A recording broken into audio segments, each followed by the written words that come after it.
Coach Brian again with Northwest Elite Spirit.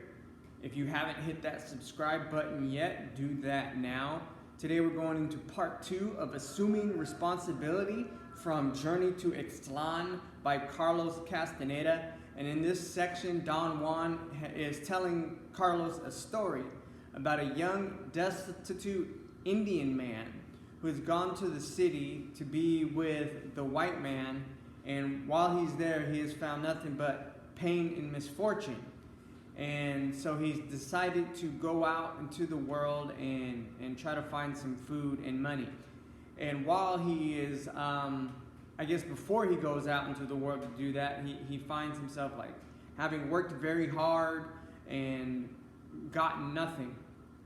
And I myself can relate to that. I'm somebody who has always worked very hard, and I found out that hard work isn't enough. You also have to assume responsibility and pay attention to yourself and the things that are going on around you. So as this young man decides to go out, venture out and find some money or some food, he stumbles across some baskets and into an old man, or onto an old man. And I think the baskets may be some sort of symbology. You know, baskets are something we use to carry our burden with. And rather than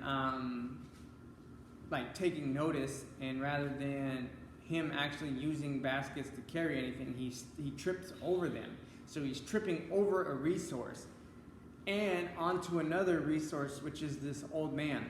And so the old man, he doesn't really get angry with Carlos at all. He's been around long enough to know that everything happens for a reason. And so he's wondering to himself, what is it that brings this young man and I together? The young man, on the other hand, is angry with the old man and would prefer he be out of the way. But he's probably more angry with himself, and as he stumbles onto this old man, the old man becomes like his focus for his anger. And so the young man notices that the older man is carrying these 4 enormous gourds. And after the young man stumbles into them, they start rolling around. And Don Juan imitates chasing something around as if you're trying to capture something that's getting away from you. And I think that's another symbolic part of the story. I think often, and I know for myself, but I think people often stumble around trying to find the things they're after, trying to catch the thing that they're after as it rolls away. And this too gives me an image of, I used to coach soccer for all 3 of my kids, and for other kids, I would coach soccer, and you'd sometimes see them like running after a ball, trying to pick it up, and they'd be kicking it with their feet and having to chase it away. And I think oftentimes we do that. We find ourselves doing that. We're like stooped over, stumbling, chasing after something that we want desperately, and then just kicking it further down the road, rather than slowing down and taking the time to just get coordinated and pick that thing up. So after he helps the older man gather the gourds, he insists on helping the old man, carry them to wherever he's going. And he asks the old man, what's in these gourds? And the old man says, food and water. And like I said, the young man insists on helping him take it. So they leave town, and they're going in the mountains. And the young man is asking, what is it? Food and water. And but as the young man is helping carry these things up the mountain, he's noticing like these are really heavy. So he gets excited, and he's like, oh, there's lots of food, or whatever. There's lots of food for me to eat and water for me to drink in here. And rather than relaxing and being okay in and the understanding that his food and water is at hand, he grasps it tightly. And that is something, again, that we all do. We get what we think we want, and we grasp it tightly, and we cling to it, I think. In my case, I have done this. And wasting energy.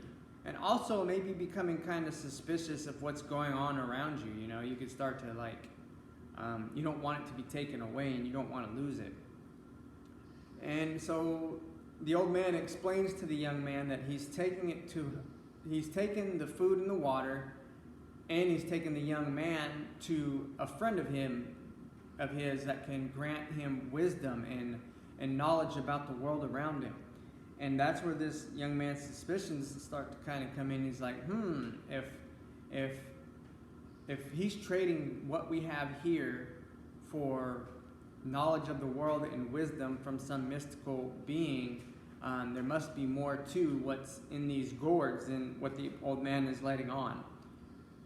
And so they get to where they're going, and a deer, the most beautiful deer the young man has ever seen, comes out or reveals itself. And this is the being, the entity that the old man is introducing him to, so he can have wisdom and knowledge of the world. And the old man tells him, you can hold on to these gourds, or you can give them to my friend here, and you will have wisdom and knowledge of the world. And Don Juan imitates again like somebody walking around in circles, like deliberating, what should I do? What should I do? And the young man asks him, what's in the gourds? And he says, pinole and water. So food and water, simple food and water. And I think this goes to, again, like things I've dealt with in the world, especially I'm a pretty straightforward guy. I say what I mean and mean what I say. I only like to say it once. This old man is saying it a lot. But I found that people like to make it more complicated. So if you're straightforward with somebody who's out in the world with suspicions, or they're clinging to things, or they're desperately after something, they seem to always turn it into something more complicated than what it is. So if I were to tell you something is food and water is what it is. It's not more complicated than that. So then the young man decides that he would rather keep whatever is in the gourds, because whatever's in the gourds must be immensely valuable if the old man is willing to give them up to this mystical creature. And so for knowledge of the world and wisdom. And so he runs off with them and he hides. He's got plenty of food, plenty of water. He's got this thing that he believes that is extremely powerful. These goods he believes are extremely powerful. And he gets to his hiding spot and he looks inside, and it's just what the old man said. Pinole and water, food and water. Simply exactly what the old man told him it was. And he smashes the gourds to bits. It doesn't say that he wastes the food and water, but he must have, right? So he smashes the food and water to bits, wastes what he was after in the first place. And Carlos says, well, anybody in the young man's situation would have done the same thing. And Don Juan says, that young man is a fool. He didn't know what he was really after in life. So like, if he was after food and water, he would have just accepted food and water. If he were really wanted the wisdom and knowledge of the world, or something, a valuable treasure, he would have been willing to give this simple food and water in order to gain that knowledge of the world and wisdom, which would have probably been even more. He probably could have carried that into the future. This is me saying that, not Don Juan, about carrying that knowledge into the future. And that if he were really knowledgeable, if he really had an understanding, he would have known that the food and the simple food and water was also power, which he wasted. Which food and water is. It's energy to be out in the world and get the things done. It's brain power. It's body power. It's power for your organs. It's power to go out and seek the things that you are after and find them. And then when you find them, to harness them to maybe generate more food and water or wisdom and knowledge. And now he can't do any of that. And I could say that, I've been the guy kicking the gourds down the road, stumbling, trying to pick them up, but in desperation. Like I said, I was homeless. I never was really hungry. I was always able to have food and stay warm and things like this. But I was living out in the woods in my car twice. And then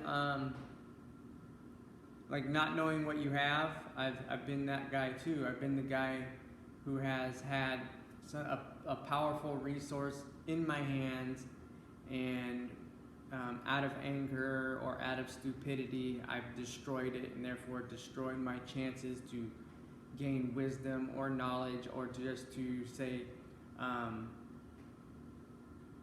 produce more, and then grow more. And I have been that fool that Don Juan talks about, and I think